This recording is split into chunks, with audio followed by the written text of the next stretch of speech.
she looks drunk with sexual liberation or something. That was just the hottest thing I'd ever seen in my, 13 years of life. We get to see like at the very 80s, like silhouette sex. Right. Oh God, I feel like I just really found a problem in this movie. Shit.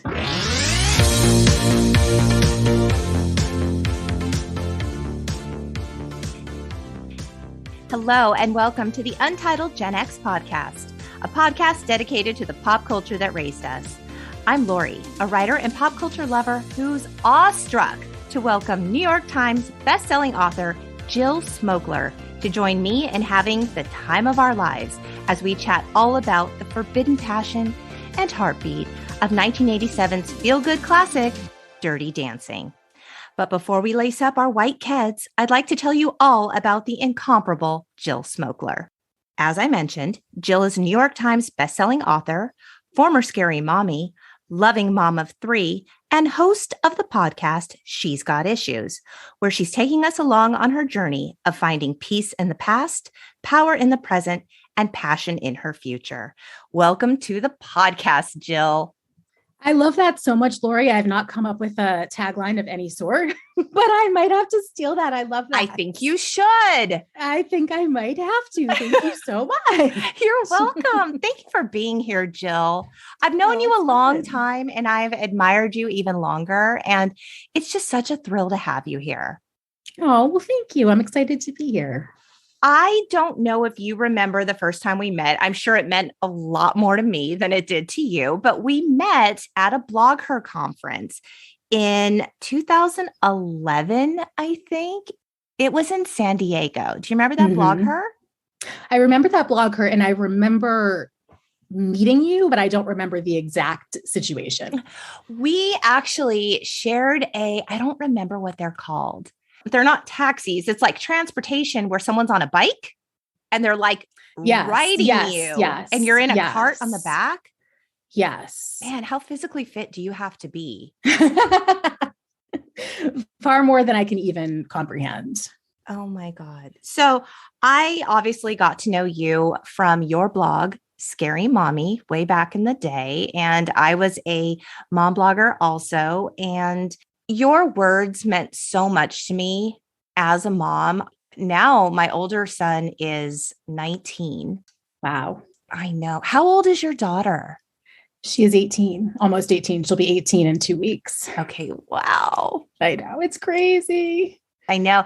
And I just remember feeling so alone in my motherhood journey. And I was the first person in my group of friends to have kids. And it was like everything that I was reading online was just so precious about motherhood, right? Like it was just, you were supposed to have all this love and joy, and really no one was talking about their anxieties or the realities of it. And Scary Mommy was. And I gravitated toward your words, and they helped me a lot and really inspired me to create my own blog and make a transition in my own life. And so for that, I am just forever thankful to you. Well, I love hearing that. Thank you so much. It really, Scary Mommy filled a void for me as well, because I was the first person out of all of my friends to have kids. And I was in a new town in a new state at the time, like when I started the blog, and I had an infant and a 2-year-old and a 4-year-old. And I just was desperate for connection too. Yes. So yeah, it not only was, me putting the content out, but it was really what I was desperate for. I love that. I love that. And I know it meant so much to so many of us. And just having you here to talk about something as light and fun as Dirty Dancing, it's just such a thrill. And I have to know, what is your history with this film? Oh, my history with the film. It goes way back. So my mother is very passionate about musicals and theatrics, and she has a great appreciation for it. So when Dirty Dancing came out, I'm 44. I don't remember how old I was at the time, but okay, we can do the math later. Right. Math is hard. But it came out. It's very, very hard. But it came out, and she was so taken by the last scene, but she deemed the movie so inappropriate that she couldn't stop talking about that last scene. So she brought me into the TV room, and we had it like, not, this wasn't when it came out like in the movie theaters. It was when it came out on VHS, tape. And she put it in the VCR and played only that scene. She fast forwarded the entire movie and played only that no scene. Context whatsoever. You're just seeing this last scene. Okay. The grand Zero finale. Context. Exactly. The grand finale, which is meaningless unless you know the entire lead up and the characters. Right. And so I'm, vastly unimpressed, but really, really intrigued. So of course it becomes like this contraband material, which I'm like desperate to watch. And like every sleepover I have subsequently, when we're like, let's watch a movie, I'm always like, do you have Dirty Dancing? Because I'm dying to see it. Oh my God. And find out what happens before. And then when I finally watched it at my friend Heather's house, it did not disappoint at all. It seems as though the buildup and the scandal of it all, oh, this is so forbidden, would almost make it so that it could never live up. In your imagination, You're like, what is in this movie? But the fact that it actually lived up to the hype. It does. That's it does. huge.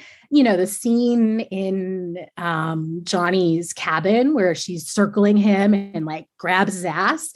That scene, I was like, oh my God, this made it all worth it. That was just the hottest thing I'd ever seen in my, 13 years of life. Right. Or whatever. We'll have to edit in the math. But yes, so that was the precursor to probably Judy Blume's Forever, or maybe it was around the same time, and Sweet Valley High. Those were all my coming of age, Yes, absolutely. It was the time after Are You There, God? It was that transitionary time. Yes. It was a transition from Sweet Valley Twins to Sweet Valley High. Yes. Very, very pivotal point in a young woman's life. Totally subtle, but very pivotal. I don't actually remember the first time I saw this film. It was on home video. I know that I liked it because I also bought the cassette tape for it. Ooh, that's quite the investment. Yes, with my own dollars. Yes. Oh my goodness. I would listen to it with my Walkman. And I loved the music in the film so much, maybe even more than the dancing, because I don't know why that just didn't really, I was just very sheltered. I guess that's what it was. I went to Christian school until 6th grade. I was very, very modest. And so seeing all this imagery, I was just sort of maybe even a little bit uncomfortable by it. But I did love the music. And now, of course, I go back and I love the dancing. It's such obviously a huge part of the film. It's so theatrical. These actors are so talented. How are you so talented? Patrick Swayze is like a triple threat. He sings what? She's like the wind. I was just going to say, she's like the wind, and he's so masculine, but he can sing and he can dance, and he could probably build houses and forage a meal from the woods. He's just perfect. He cannot jimmy a car door open to retrieve his keys, but he can break that window and get you where you need to be. He was very emotional at the time, Lori. He was very emotional. Yes. And I mean, I think we all felt like we could be protected by Patrick Swayze, and then he could just woo us. I still feel like that. I still want that. Oh, what a tremendous loss to all of us. He is so missed. He is. Yes, that is a fantasy that will never fully die. Yes. So Dirty Dancing was released on August 21st, 1987, and it was directed by Emile Ardolino. The budget on this film was $5 million. Any guesses on the worldwide box office? I mean, obviously it was a huge success. Didn't I already illustrate my lack of knowledge of numbers? That's fair. I do realize that I was 10 when it came out, probably 12 or 13 when I watched it, but I have zero idea what the hell the box office response was. So from 5 million budget to 214.6 million. Wow. Yeah, it did well. Yeah, that is no slouch. Yeah. The film is actually loosely based on screenwriter Eleanor Bergstein's childhood. Her father was a Jewish doctor from New York, and she spent summers with her family in the Catskills, where she participated in dance competitions. She was also known as Baby as a kid. Oh, I never knew this. Yes, this is all true. And the film was actually filmed at Lake Lure in North Carolina. And they have an annual Dirty Dancing Festival that you can attend. Actually, I think it was canceled last year because of COVID. But yeah, they have a Dirty Dancing Festival, and it gets better. It was also filmed at the Mountain Lake Lodge near Pembroke, Virginia, and they host Dirty Dancing weekends.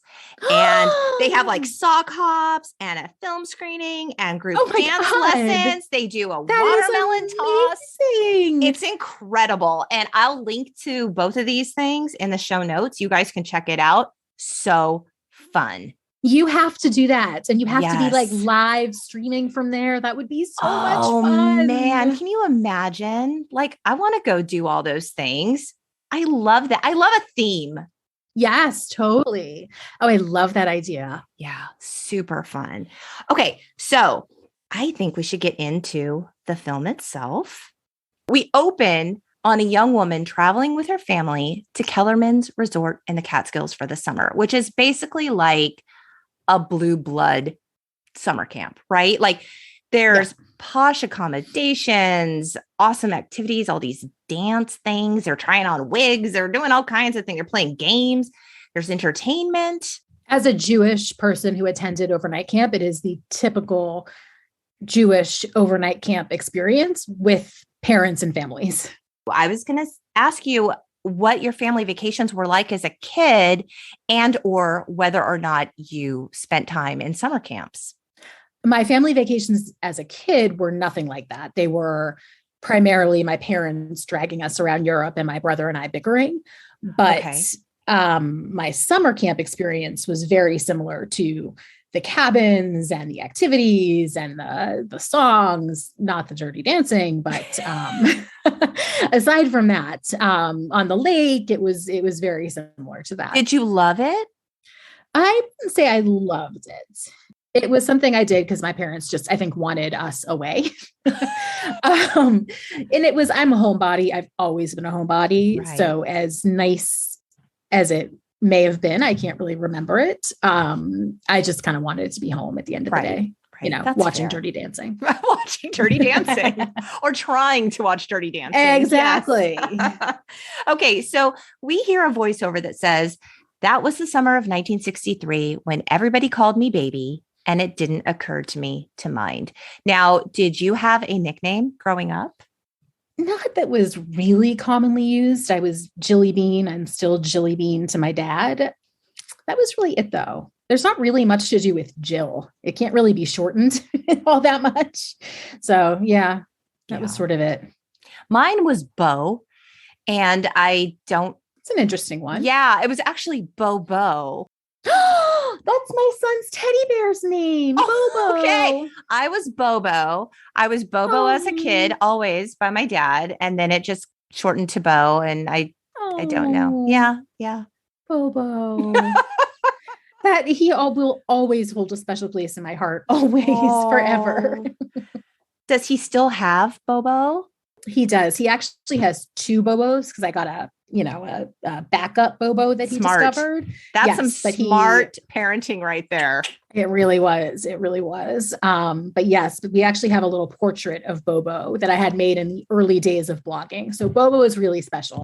Bobo will go to college with Ben, whether he likes it or not. We'll shove that bear somewhere. Anyway. That is so sweet. Let's talk casting for a second. Baby is played by a then 26-year-old Jennifer Grey, who, of course, we know from Ferris Bueller's Day Off, Red Dawn. She's also the daughter of actor and dancer Joel Grey. And Joel Grey was the master of ceremonies in Cabaret, 1972's film Cabaret. Mm. And he is an Oscar winner. So she's got some, entertainment in her blood. So also considered for the role of Baby, though, was Winona Ryder. Really? Yeah, I don't. Oh my gosh, that would have totally changed it. Oh my gosh, can you even imagine her dancing? I can't. Oof. But the other person that was really in the running, who it came down to these final two, which I could totally see it happening. Sarah Jessica Parker. Oh, totally. Right? Girls just want to have fun. Obviously. Yes. Obviously, of course. Yeah, she could totally have done that. But she doesn't quite have she doesn't have the same imperfection, quirky. She has some of it, but she doesn't have the exact same like losery quality as Jennifer Grey has. Just a tinge that doesn't go away even as great as she looks, which she does. You sent me that sample from their screen test. Yes.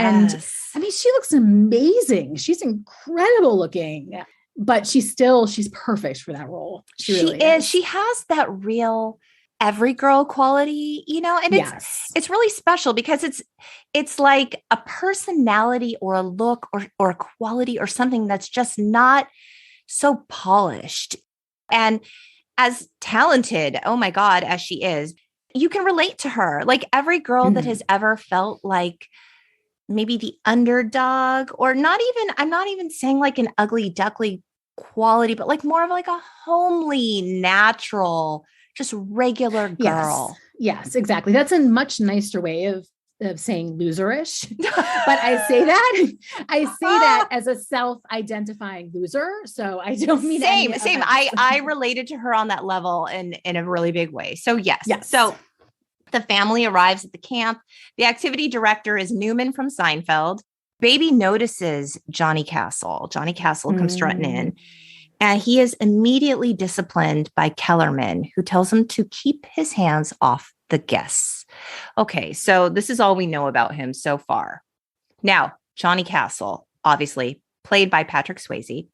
Apparently, Val Kilmer turned down the role, and he lived to regret it. Interesting. I could see that. Yes. Also in the running was Benicio del Toro. Okay. Yeah. And Billy Zane. Okay. I could see that too.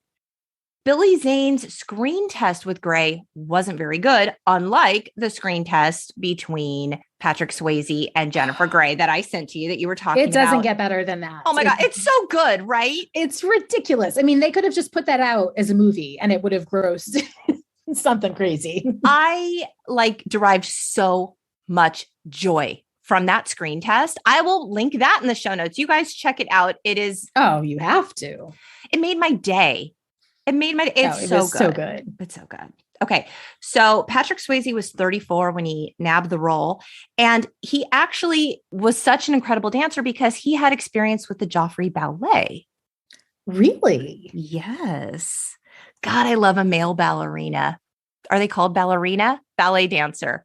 What's the word? I am not sure, but as someone who is married to a gay man, I have to say that is not typically an avenue that I find to be sexy. But okay, I say this because I just rewatched all of Sex and the City, and the storyline with Carrie and Alexander Petrovsky, played by Mikhail Baryshnikov, I find him so attractive. Do you? Oh gosh, I never did. I do. I find him so attractive. I was Googling like young Mikhail Baryshnikov, and he's so muscular and like so athletic, and I don't know. So sexy. I don't know. There's something about it that still at the end of the day just is too whimsical, and I want someone who's outside chopping wood, and I want that side. Yes, I want that side of Patrick Swayze. Yes, that's fair.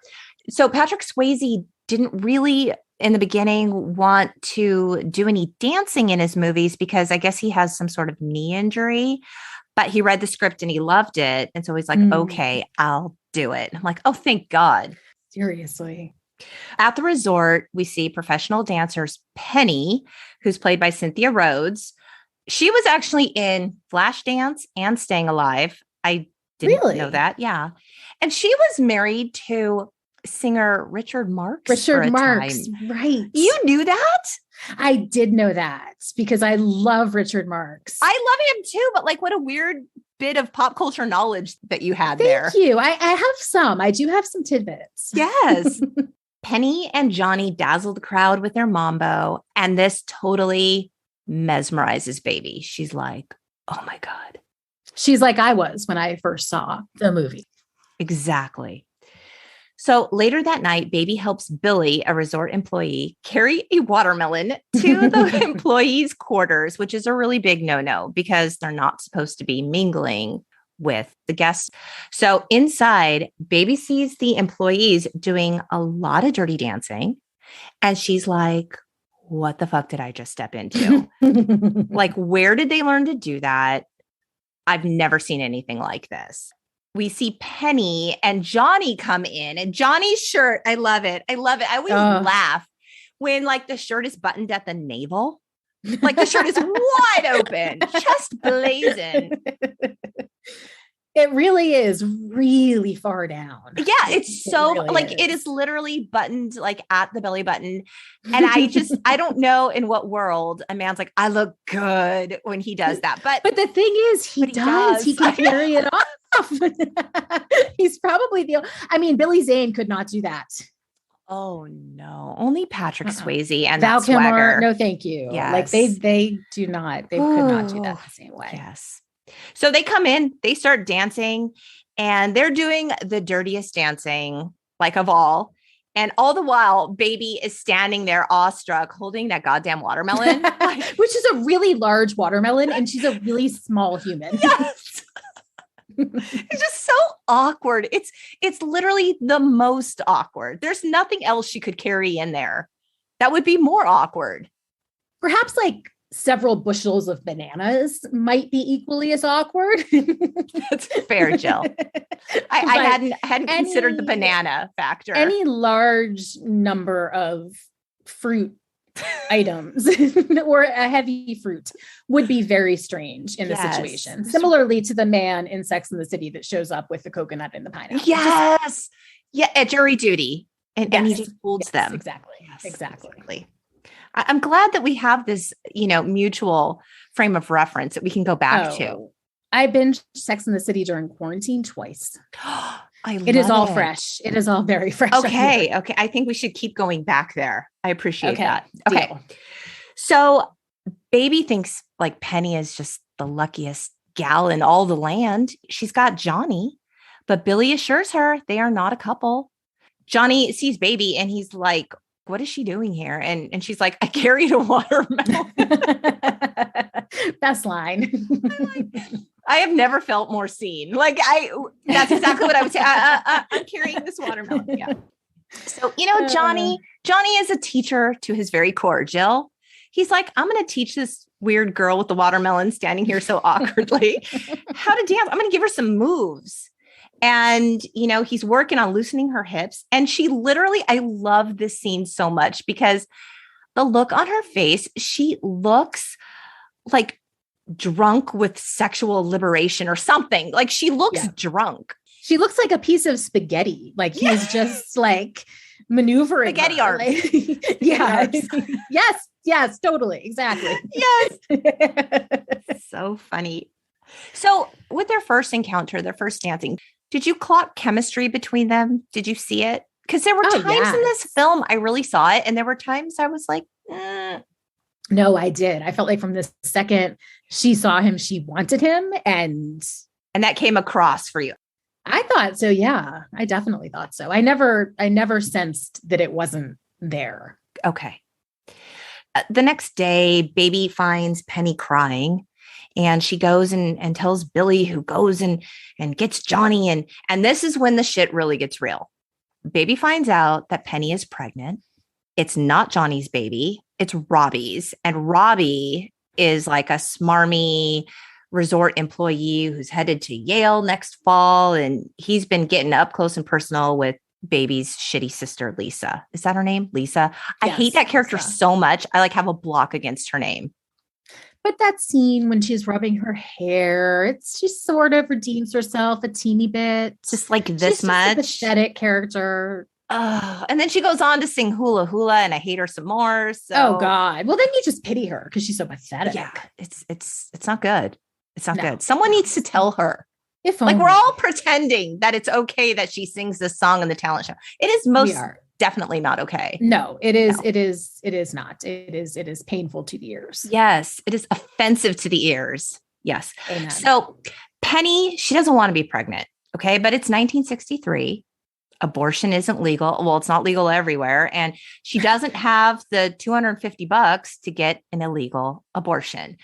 Now, I'm weird and I'm a big fan of the inflation calculator. So I'm like, how much is $250 in today's money? Oh, I thought we were going to talk about abortion. Yeah. right. I mean, we can do that this too. Is not going there. I'm going the math route since we talked about how much we hate that. Math. Yes. So it's over $2,200 in today's money. So that's interesting. That's a lot of money. Yeah. That's a good way. That's a good tidbit. Yeah. But yes, Roe versus Wade didn't come down till 1973. And so obviously, like we could talk all day about the need for safe abortion. Let's not go there. We'll just move on. Now, yes. There's an interesting bit of trivia that I found. Clearasil, Clearasil. We used to use Clearasil back in the day. Oh my God. Acne. Second only to Noxzema. Oh yeah. Third only to Seabreeze. Oh, that shit will just burn your face off. Seabreeze toner, gotta do it. Dry out your face so completely. Oh my God, yes. So Clearasil wanted to be a corporate sponsor of the film, but they ended up dropping out because they found the abortion subplot to be way too scandalous. Really? Yeah. So they thought the teenage demographic for this film, I mean, it attracted a lot of people love this movie from teens up through, I'm sure. Horny housewives. 13-year-old children. Absolutely. Yes, to all of it. But they're like, we can focus in on the teen demo here, but yeah, not when there's an abortion subplot. Interesting. Yeah. The idea that this film had the subplot and yet didn't villainize Penny, I thought was really remarkable because it didn't focus around the ethics of her decision. Not only did it not villainize her, but she was treated with such warmth and kindness. With so much care. And the focus was really on her health and her reproductive health, which I thought was really nice. As a 13-year-old or 12-year-old seeing this film, how much of the abortion subplot did you understand? Kind of just went over my head. I didn't really get it. I didn't know a lot when I was younger. No, it was about as much as I understood the Nazi subplot in Sound of Music, which was very minimally. And I think it just entirely went over my head. Right. Yeah. I'm not sure what I thought of it, but I don't remember thinking anything of it. Yeah. Same. Baby decides to approach Robbie for the money. Such a dick. And Robbie's like, nah, I don't know that it's mine. Like, whatever. And Baby's like, stay away from my horrible sister. She doesn't call her a horrible sister, but she is. You really have a beef with Lisa. I have unresolved shit with Lisa. Clearly. I wish we could just write her right out of the film. Like, I don't feel like she needs to be there. No, she doesn't. She really didn't. Yeah. And then the whole thing where it's like Baby's the favorite of the dad. And then Lisa's like, well, now I'm the favorite. Whatever. Stupid. Okay. So Baby goes and she approaches her dad, played by Jerry Orbach, who we know from Law and Order. And he's also the voice of Lumiere, I'm sure I'm saying it wrong, in Disney's animated Beauty and the Beast. And tidbit, I saw him in a New York deli, probably at this point 10 years ago. And I smiled at him and he smiled back. He's very recognizable. Uh-huh. How is that a claim to fame? That's amazing.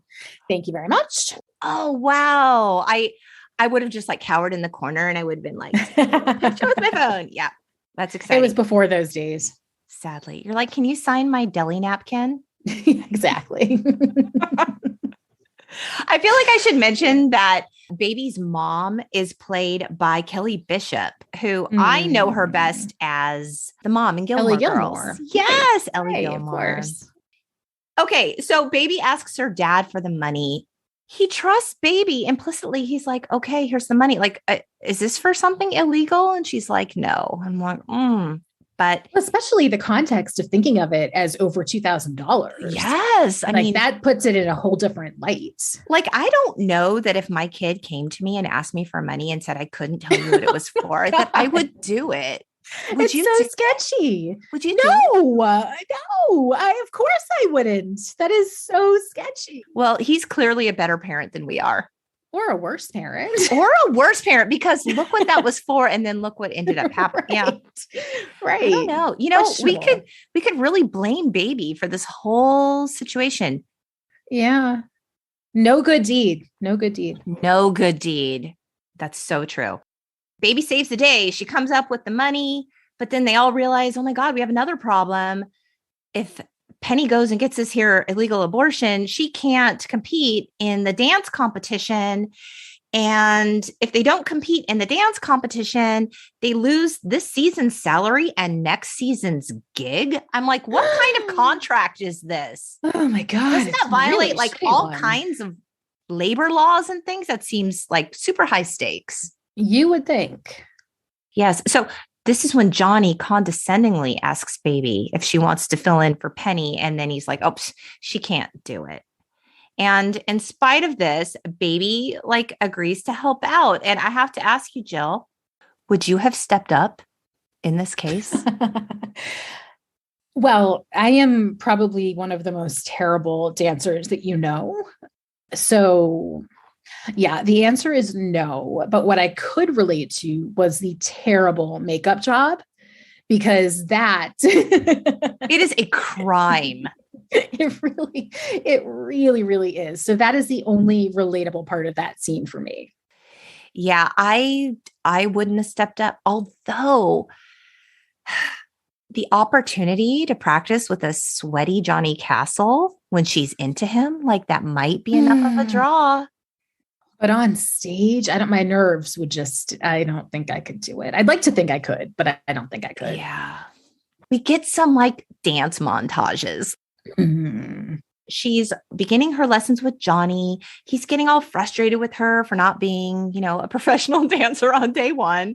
And this is when we get the scene of baby alone on the steps practicing her moves to wipe out. So cute. If there were any scene that I wanted to be someone like of this generation, that would be that definitely top 5, maybe top 3. Those so good. Cut off jean shorts, and the pink so tank, cute. And her little God. belly. And she was so tan, and so cute. And I love like by the end of that scene, like she starts feeling herself. No, she's like, got it. I love it. Totally. It's awesome. This is a pivotal plot point. This is when Hungry Eyes plays in the background. Okay. We get the sexy turning point of the film. And Johnny explains that the mambo is like a heartbeat. And that's when he places her hand on his chest, and we all melted collectively. God, he's so sexy. It's just the end of the innocence. It really is. So there's more dance montages. There's the whole spaghetti arms thing. This is my dance space. This is your dance space. I love it when the 3 of them dance together. I love that too. Oh my God. So good. So good. I love that. Everything's going pretty good. Baby's getting the hang of things. There's just one little tiny thing left, which is actually the really big thing. It's the big lift, the show-stopping lift of the routine. We cut to baby and Johnny practicing, and he's doing that move with his hand, like down her like arm. And she keeps laughing. That actually was not in the script. And Patrick Swayze was actually getting frustrated with her. I was going to say, so was he really as pissed off as he seemed? He was. She kept laughing, and they're like, this is gold. We're keeping it in the film. Oh, that's cute. Well, it must have tickled. Yes. I mean, right? Yes. I like it. They go to the lake to dance on a log, practice their balance. As one does. They're starting to have fun and be silly with each other, which I think is really important in like establishing that their relationship is. It's deepening. Yes. So they try the lift in the field. It's not really going well. They move the practice to the lake. We get to see a shirtless Johnny. We get to see baby in a wet t-shirt with her nipples totally ablaze. It's sexy. It's iconic. I love that scene. Oh, what do you think about it? Good. So good. It's really good. We're now at the dance with baby's horrible, horrible makeup. Like you said, she looks terrible. You know, that pink halter dress wasn't doing it for me. Her hair in a French twist, just everything about that. And her hair is so tight.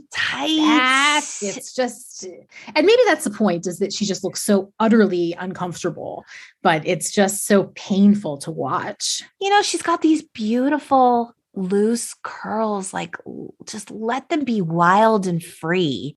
Maybe it's for the context of the last scene. Maybe we needed to see her looking so pathetic. That's fair. They do their little like magic mambo. It starts off kind of clunky. She's too afraid to do the lift. I love how she's trying to like cover for it.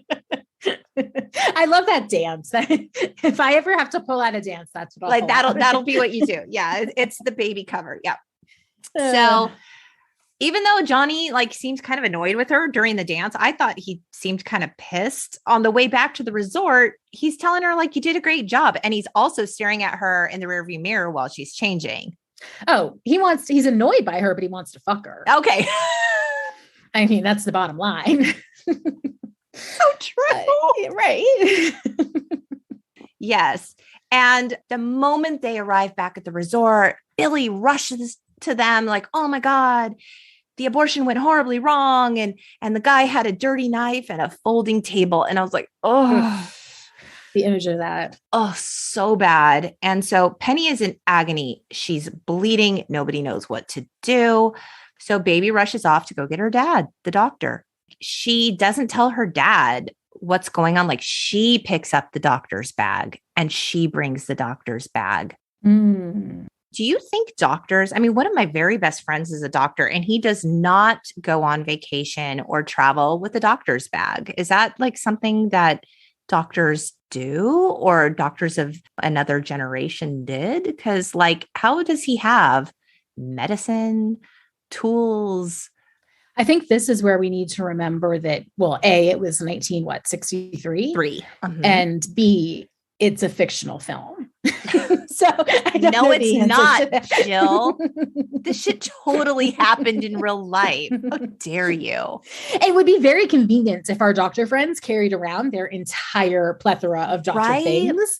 That would be awesome. So I would helpful. love that. Think about it. Like anytime you're anywhere and have a problem, you could be like, is there a doctor in the house? And they're like, I'm here with my bag. I have a hangnail.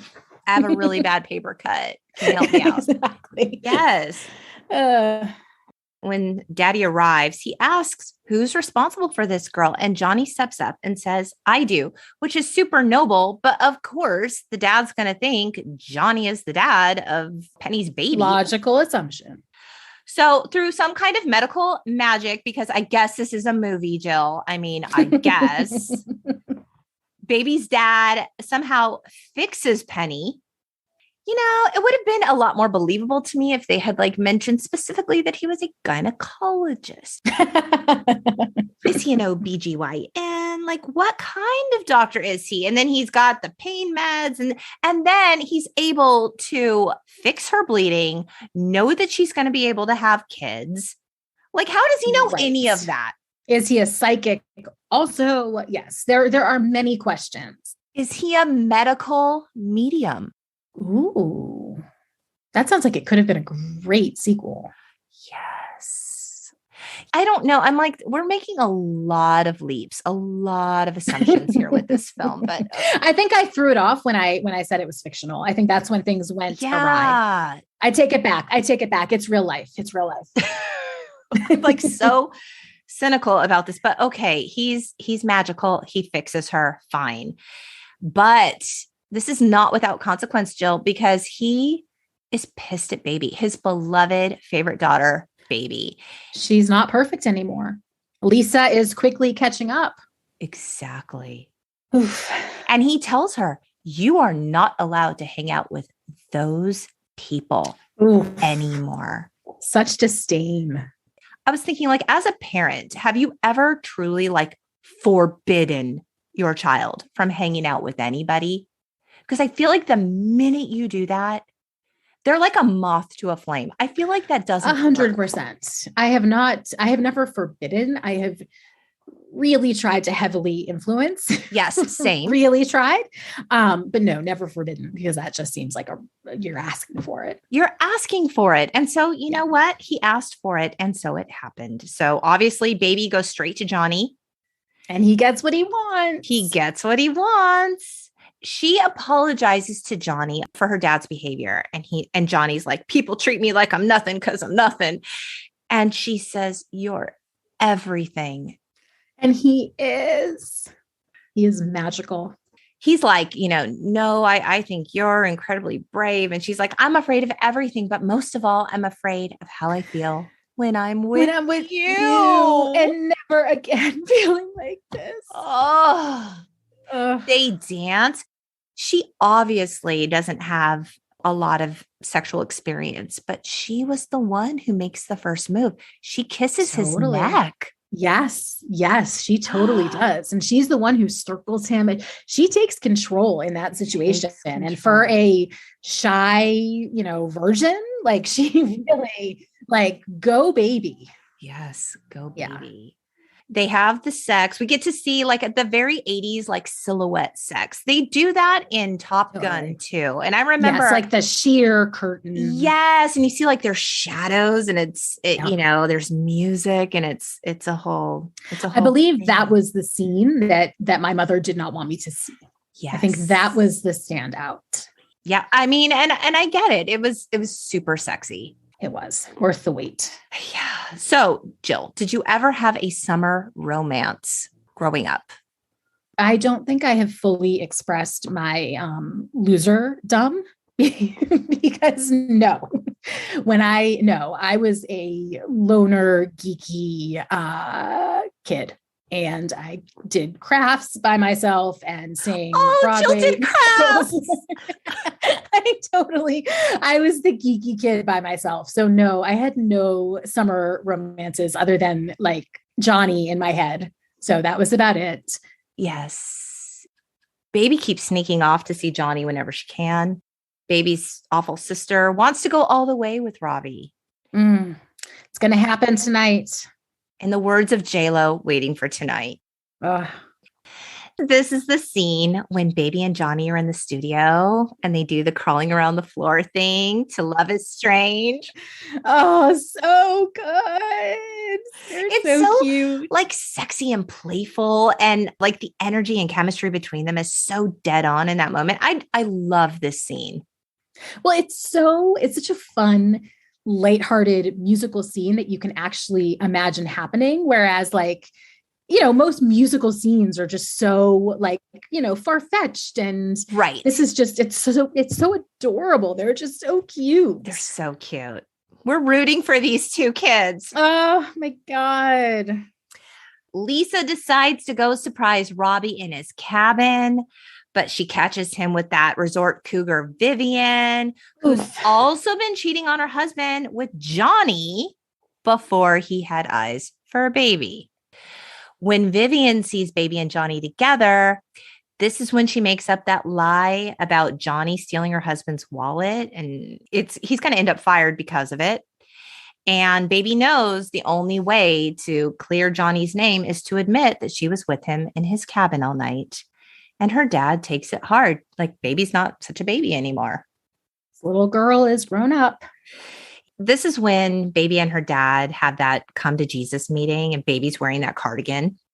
You have to love me for who I am. Exactly. And she says, if you love me, you have to love all these things about me. And I love you. And I'm sorry I let you down, but you let me down. Let me down too. Oh. Now, as a parent, doesn't that hit you in such a different way? Oh my God. Well, okay. Generationally speaking, I don't know that parents from that generation would necessarily even take something like this all that hard. I think the generation of parenting that we are, Jill, I think Gen X parents are riddled with guilt. I think there's just so much guilt always. It's just like this unspoken energy in everything all the time that if your kid told you that, you would take that shit so personally. Oh my God, I'd be devastated. Devastated. And her dad, he takes it and he listens to her. And I was thinking, like, I'm not the kind of kid who could have a conversation that bold with a parent. Oh my gosh. I wouldn't have processed that. I wouldn't have processed that as a kid. And I certainly wouldn't have had the balls to approach. Yeah, I never. I don't think I still would. I don't either. As a 45-year-old woman, I don't think I could be like, I'm sorry I let you down, but you let me down too. Right. This is why I'm in therapy. Like, whatever. I don't think I could do that. No, that's a very brave thing. Very brave. They both cry. They're going to be okay. They really are. Now, Kellerman doesn't care that Johnny didn't steal. He fires him for being with Baby. Like it wasn't even worth it. And this is when she's like, the wind plays. Baby and Johnny say their goodbyes at his car. Oh, in the car and the dirt just lingering. And they both say they'll never be sorry. Yes. They kiss. And this is when Baby, in her sadness, has that moment with Lisa, that one glimmer of redemption for Lisa. Yes. Totally. Dad finally finds out that Robbie was Penny's baby daddy. It's about time. Lisa sings that horrible hula hula song and offends us all. At the final talent show, the last night, Johnny busts in like a boss and he beelines it for Baby. He comes back for her. So good.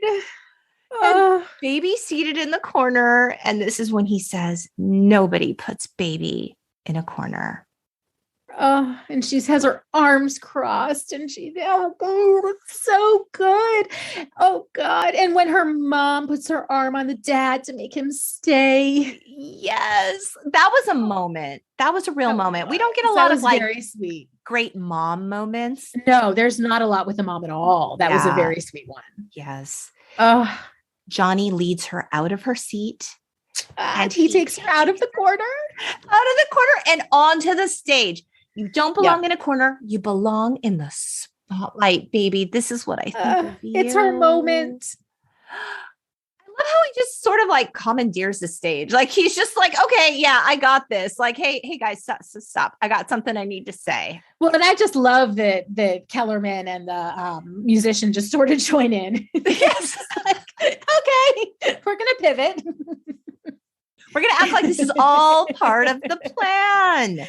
Exactly. Oh, it's so good. He decides he needs to address the crowd. And he says, Francis Hausman, which is Baby's government name, taught him about the kind of person he wants to be. I mean, talk about a grand gesture. Oh, such a shame that Instagram wasn't around. Oh, right. Okay, that shit should have gone viral. That is a viral moment. I mean, everyone is moved by this moment. They break into their amazing, sexy dance. And all the boundaries come down between the guests and the staff is dancing with the guests and everyone's united. And there's not this class structure shit going down anymore. We are of it at all here feeling the love in this communal space. It's beautiful. I will say one tiny criticism I have about this. I just don't like the song. I've had the time of my life. I agree. I think it's weird. I think it's a weird choice. And I also feel like it's too modern for that scene. It just doesn't make sense. I was reading what the critics were saying about it. And one of the critics was like, it's this weird thing where the film is dated in 1963 and they rely on Wipeout and Love is Strange and these older songs, but then they're throwing in things like Hungry Eyes, She's Like the Wind, and I've Had the Time of My Life, which are clearly modern tunes. So it is sort of a weird disconnect. I really don't like the song. And even when I had the cassette and I was listening to this shit on repeat, I was fast forwarding that song every time. I don't like this song. And it's different than Hungry Eyes and She's Like the Wind, because those just seem like those are over the film. They're not integrated into it. Yes, they're not the focus. This is exactly the focus. And this is also integral. They're dancing to this music. And he also is mouthing it at the end. Oh, I didn't really catch that. Right? So that just wouldn't fit at all. Okay, I guess I didn't even realize that this is like, I don't know what I was thinking. Maybe I wasn't really thinking about it. That like, this is literally the song they're dancing to. I think, I don't know what I thought. Right. Oh God, I feel like I just really found a problem in this movie. Shit. It's the one thing. Because he really is mouthing it. And he does. Oh. He does. He mouths it and he like shakes his head. Yeah. Oof. Crap. Yeah. It's just a movie, Jill. It's just a movie, Jill. It's just a movie. If it has to be, it's just a movie. Oof. I just kept kind of thinking like this dance is a little like sexy and showy. Like I'm surprised Baby isn't embarrassed to be dancing it in front of her parents. Oh, totally. But then her parents really get it on. They supported it. They get down. And I think her mom was quite the dancer because, she notes that Baby gets it from her. Yes, this is true. I think she was a dirty dancer back in her day. Okay. So That's she can relate. Thoughts. I think she can. And I think she's sort of reliving her heyday. Oh, so she's feeling young again. Right. Right. Mom and dad are going to get lucky tonight is what you're saying. Big time. So everyone erupts, right, into joyous celebration. It's really lovely. And the dad admits that he was wrong about Johnny. And he tells Baby that she looked wonderful. As much as we hated the song, yes, it won the Oscar and Golden Globe for like best song. Well, and it was nominated for a Grammy for best song for a motion picture. So I can't say I always agree with the word choices. So yeah, that doesn't shock me. Yes, same. So where do you think, let's just forget about the sequels for a moment because they don't count. They don't count. Where do you think these characters ended up? What happened to Baby? Did she go to the Peace Corps? Oh gosh, this is one part I have not dissected in my head. Oof, this is a really good question. I don't think they end up together. Absolutely not. No. You think it was just a summer romance? Just a summer romance. I think they potentially could have tried, but I think it never would have worked. Unfortunately. I don't think he would have necessarily gone back to his union type job. I think he might be a changed man and might see that he has, talents that he didn't recognize. He is everything, Jill. He is everything. He's meant for more. And Baby, I think may, her priorities may change and she may see that erotic dancing is more valuable than the Peace Corps. So, I'm not sure perhaps what her future is. I don't know. Where do you see them ending up? I mean, it would be too tidy to say that they ended up together. They really do come from very different worlds. She had a plan, she's a do-gooder. Like she has a big vision for her life and she does. It includes helping people. And I assume she's going to go on to get a shit ton of education and really do something remarkable. I do think that Johnny, he said, Francis Hausman taught me about the man I want to be or whatever. So he has some sort of new profound vision for his life. I don't know what that includes. Maybe he opens a dance studio. I don't know. That's a nice thought. I'd like to think that he makes good. Yes. Maybe he becomes a famous Broadway choreographer. Maybe, Lori. Maybe. When he comes in and, all the dancers are behind him, the resort employees, it looked like a real sort of West Side Story number when they were like doing the snapping. And I was like, okay, I see some real like Broadway choreography here. Or, the stabbing direction, but yeah.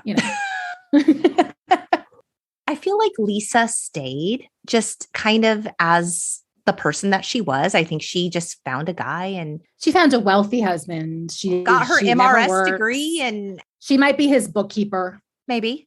I think she makes Jell-O molds. Oh, totally. She wears an apron. Yes. 100%. She wears an apron. And I think that Penny just remained working at the resort. Totally. And she's very happy. Yeah, she seemed fulfilled by that.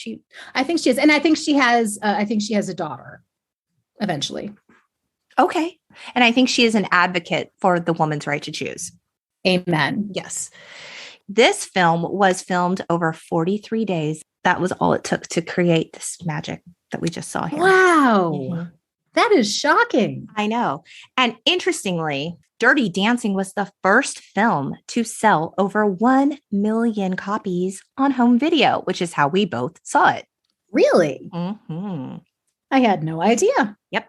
So when asked about the legacy of the film and, how has it been able to maintain its place in our collective hearts over all these years, Patrick Swayze said, "It's got so much heart to me. It's not about the sensuality. It's really about people trying to find themselves. This young dance instructor feeling like he's nothing but a product, and this young girl trying to find out who she is in a society of restrictions when she has such an amazing take on things." And I love this next part. He says, "On a certain level, it's really about the fabulous, funky little Jewish girl getting the guy because of what she's got in her heart." Oof, I love that. That is so good. It's good, right? Oh, that is perfect. I love it. I love it. Yes, Patrick Swayze, we miss you so. There were I don't even want to say sequels because they didn't involve the same characters. Although I do think Patrick Swayze did make a cameo in one of these things. There was Dirty Dancing Havana Nights in 2004. I didn't see it. There was actually, even before that, in 88, a TV show, Dirty Dancing, Really? TV show. Yeah, I don't know anything about it.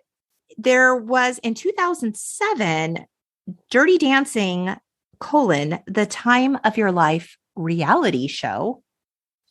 Don't know what that entails. I have no idea. Wow. Okay. There was a video game in 2007. Wow. They were really trying to resurrect it. It did not take. Oh, man, I swear. And then there was a remake in a made-for-TV film, and I watched it.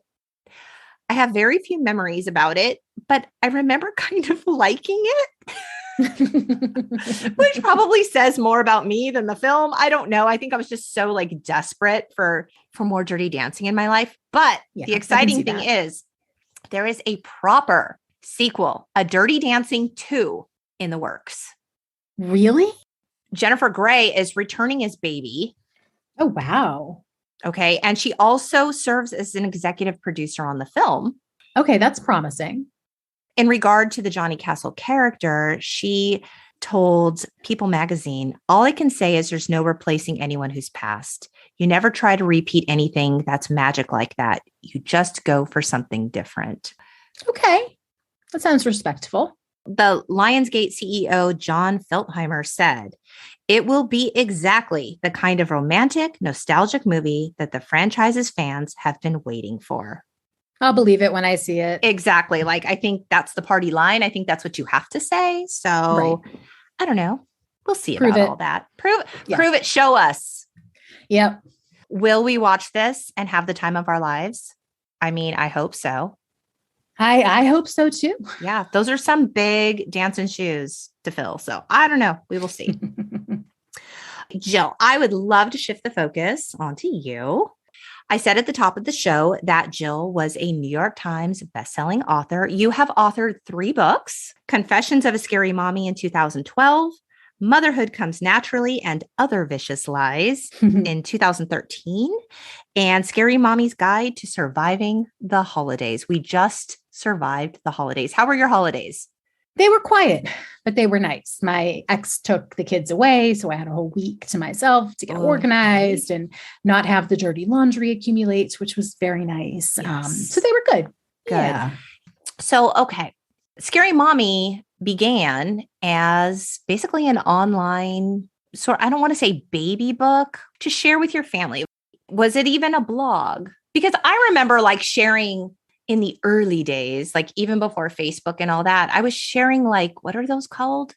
Shutterfly. Right. Exactly. And that was my reasoning behind starting it was I just felt like it was so annoying to send out those albums to family and friends, but that was the only way that you had to get like more than one picture across to someone. And I just felt like my kids were the cutest fucking kids in the world. And I needed to expose them. Obviously, I needed to expose them to all of my contacts, but I got some feedback along the way that maybe it was a little much. So when I found out about blogging, I thought, okay, I'll give this a try and see if it sticks. And that was in 2008, right? I was in early 2008. Yep. And I got really hooked really early and threw myself into it, and it grew pretty quickly and evolved into a community site from just me writing about my kid.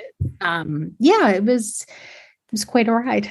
It was so different and important in the fact that it was basically all centered around this indisputable truth that parenting isn't perfect. It doesn't have to be perfect.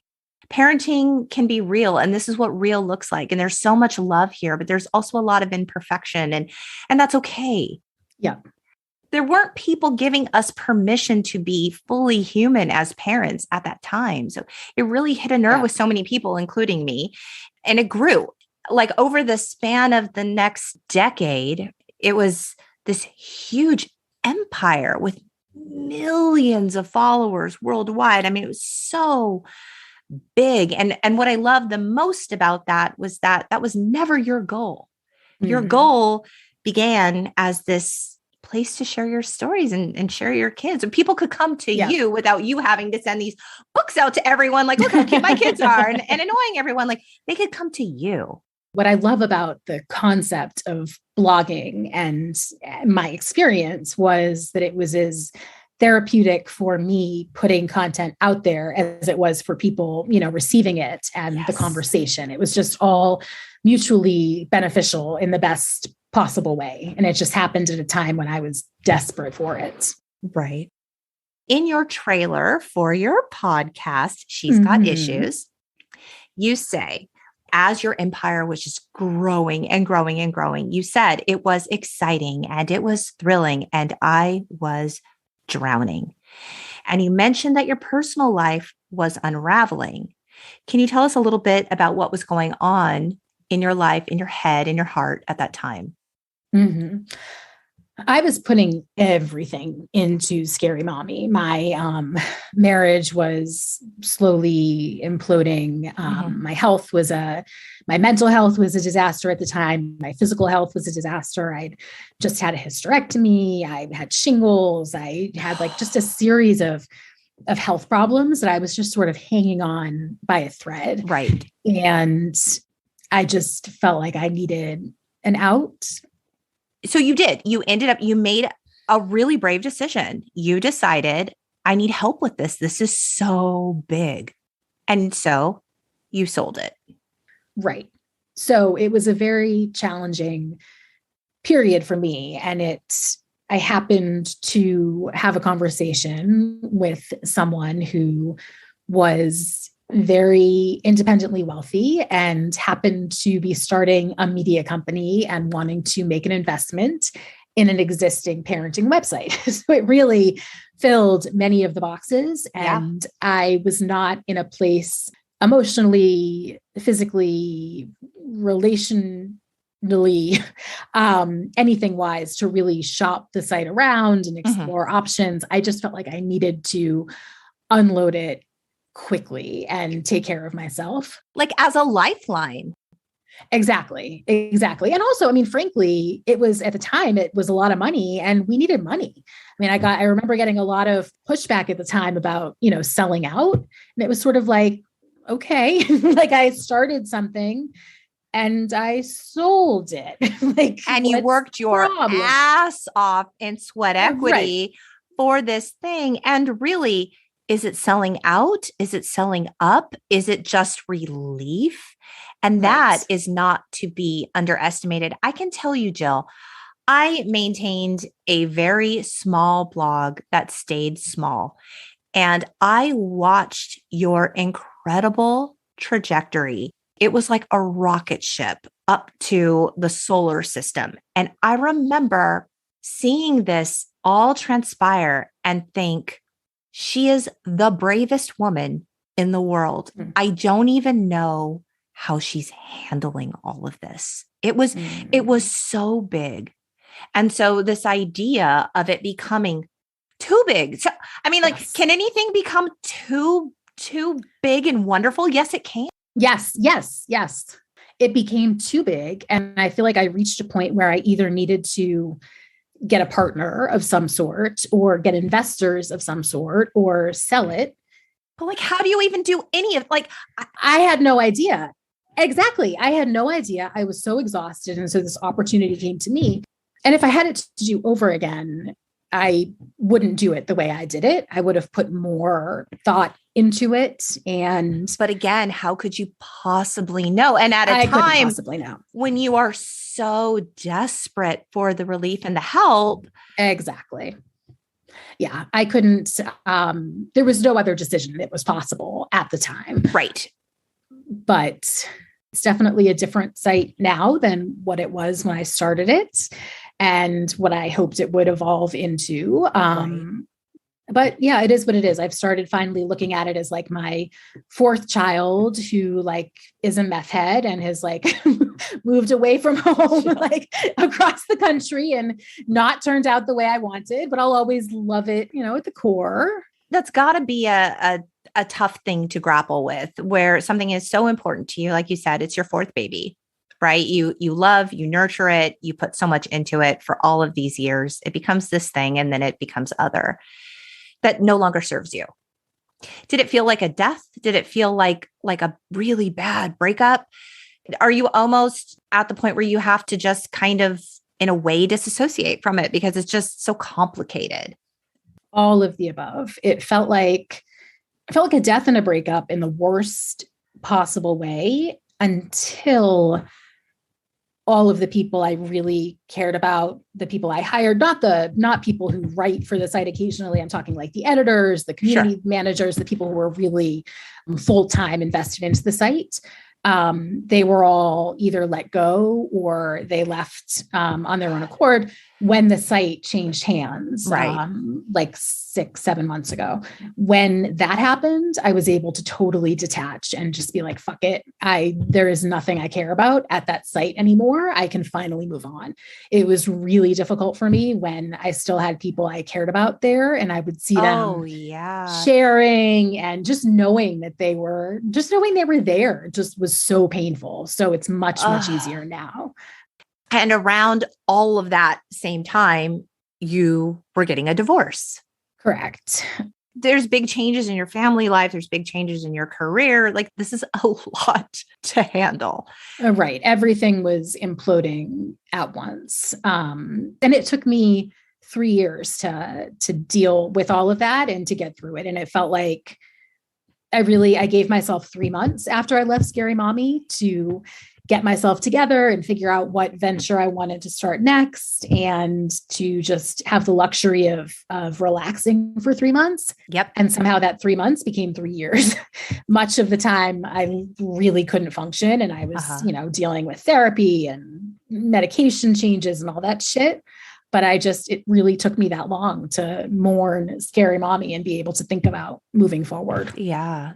That makes so much sense to me. And when you announced that you were getting a divorce, I mean, it wasn't just an announcement on your blog. Like, this was covered by like major media outlets. Yeah. I am not important enough to have my divorce on the cover of People magazine. I'm not quite sure how that happened. But it happened, Jill. It was very, very bizarre. And it was not a good thing for my kids. And it was not intentional. And I would prevent it from happening if I could do it again. Yeah. But, it's something that's there when people Google me for dating profile reasons. So yay for that. It's awesome. They can know all my issues up front. Oh, that's my the one goodness. flaw. That is the one flaw about starting a website, and a podcast called She's Got Issues. I'm just putting it all out there. This leads me to She's Got Issues. As a author, Why a podcast and not a book? Or is there also a book somewhere in your brain that's dying to come out someday? Somewhere in the depths of my brain is a memoir someday. I don't feel like I've reached the end of my story and I'm ready to write that yet. And I've also never felt like a writer. I've always felt like a talker who just puts the talking on paper. I mean, you said that up front in your first book. I said that always. But it doesn't come naturally. It only comes naturally to me when I think about it in talking form. And I'm very envious of people who can sit down and just, pour out this beautiful prose. Like that is not how I am. Right. So the idea of just being able to talk directly to people on a podcast was really appealing to me. I miss connecting with people, but I didn't want to do it with, on paper or online like this. So we'll see. I'm excited because I feel like the core community of Scary Mommy has aged along with me, and we're no longer, mommies anymore. Our kids are older. We're facing, our act twos, our relationships have evolved. So what I'm hoping to do is capture the essence of what Scary Mommy was, just being an honest place, for us to be ourselves and not sugar, coat everything. My vision is that the podcast the format will just be a conversation with me and one other person. So less of an interview, just a topic that's close to my heart with someone who's either an expert or just someone who's been there, done that. Mm-hmm. And what I hope is that She's Got Issues can evolve into not only a podcast, but a larger brand and a community, because I don't just want to be talking. I want to recapture the essence of community that I had before and, be able to provide a platform where women can support one another. And that's not going to happen with me just talking to someone else. So that's my hope for the business. And I love that because there's just not a lot in this space. I feel like we all sort of feel that at this point in our lives, we're somehow supposed to have it figured out, when the reality of it is we really just don't. I mean, I know I don't. Yeah. And I feel like I want to talk about stuff like perimenopause and menopause and sex drive and how do you parent your kid when your kid is essentially an adult living in your house and things are like complicated and weird. And like, how do you move on? How do you date again? How do you make a career pivot? What does it really, really look like? What is the truth of that for a woman at this age? All of that. We're not talking about it enough. No, we are not. And it's the stuff, it's like we weren't talking about the, difficulty of parenting, the days of being home with these kids and how draining and exhausting and how it didn't look like the magazines and the books that we were taught and all of that. And it's the same now, but it's even, there really aren't any books or guidebooks, and we don't have people who've done it before in the same way. So, I think we can all learn something from each other.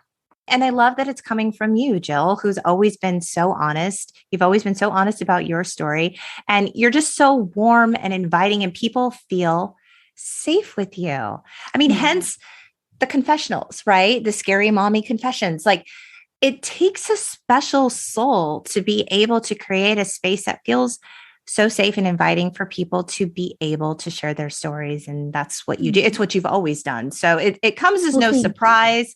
I love that you are parlaying this into a larger brand. The podcast, it's a conversation, it's a brand, it's a place where people can go and seek comfort. I love that. I'm just so excited for what you have in store. Hey, thank you. I'm excited too. I'm finally in a place where I feel like I have a plan and I'm excited about it, and I can actually see myself sticking to it, which I couldn't for 3 years. So hallelujah for that. Oh, it's time. It's time. Yes, I love it. I'm so excited. Okay. Well, before we wrap up, I have some lightning round questions for you. We're going to end on a light note. Oh God.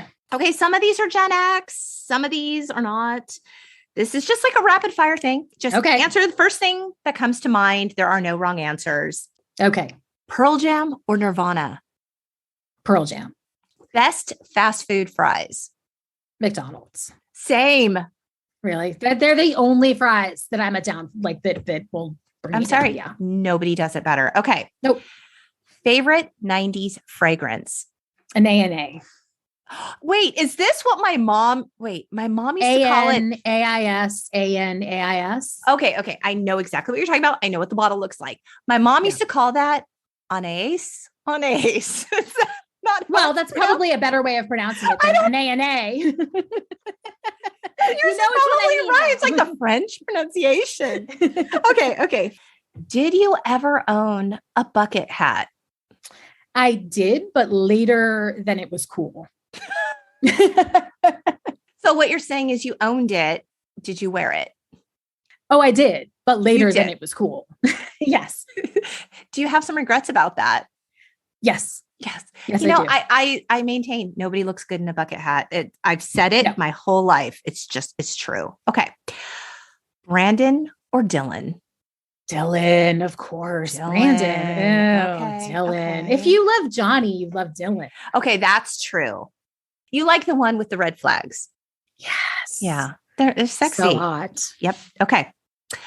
What was your first car? Jetta. Volkswagen Jetta. Oh, nice. So cute. It's the only car I wanted. My parents really didn't want me to get it because it was German made and they still had a hang up about that. Okay. But I persevered. I cried and I begged and I campaigned and I got my Jetta and it was so damn cute. That's very like Can't Buy Me Love. I like the vibe. Totally. Very cute. I loved it. Were you a latchkey kid? No, I was a carefully watched and supervised child. Okay. That's very like not Gen X. Like supervision, what? I was a child who was showed an excerpt of Dirty Dancing and had to. This is true. I mean, haven't I set the stage? That's right. I given a clear illustration. Yeah, that makes sense. Okay. Yeah. What was your after school snack of choice? Ooh, smart food. Like the pop. Is like that the popcorn? Okay. Yes. Okay. Smart food popcorn and high C or Hawaiian punch. Oh, nice. That was, that was my jam. Film that traumatized you most as a kid? Oh, that's a really hard question. I was traumatized by a lot of films. Probably The Birds, because I still have a fear of, I still get really creeped out by birds and really have an aversion to them because of that movie. Okay. First concert? Paula Abdul. Oh, so good. Paula Abdul, followed by George Michael, and I won the tickets on the radio. The only downside was I won them on the radio, so I had to have a parent take me. So my dad took me to the George Michael concert, which was a mixed bag. But yes, Paula Abdul was my first. That's very awesome. It was awesome. Very fun memories. Wow. Okay, well, I am a huge Elton John fan. Always have been. I need to know, what's your favorite Elton John song? It's okay if it's none of them. You cannot be a fan and we can still be friends. I am a huge Elton John fan. Are you? Okay, good. The fourth or fifth concert I went to was the Elton John, George Michael co-concert that they did together. Shut up, Jill. I swear to God, every time I hear Don't Let the Sun Go Down on Me, the duet between the two of them at Wembley Stadium, every single time, which is a lot. I hear it a lot. I say to my husband, literally every single time, oh my God, I wish I was there. I say it all the time. Lori, this was my dilemma. This is why I took so long to answer, was I was trying to decide if that was cheating or not, because it was a duet, if I should answer just a single. You are overthinking it. I know, I really was, but I was in my head and I was really overthinking it. But yes, that is my answer. That is such a good choice. Yes. I could talk for an hour about this. The fact that song was recorded live and it's so fucking good. I can't. Good. It just speaks to the talent of both of them. I miss George Michael immensely. Faith will always be one of my all-time favorite songs.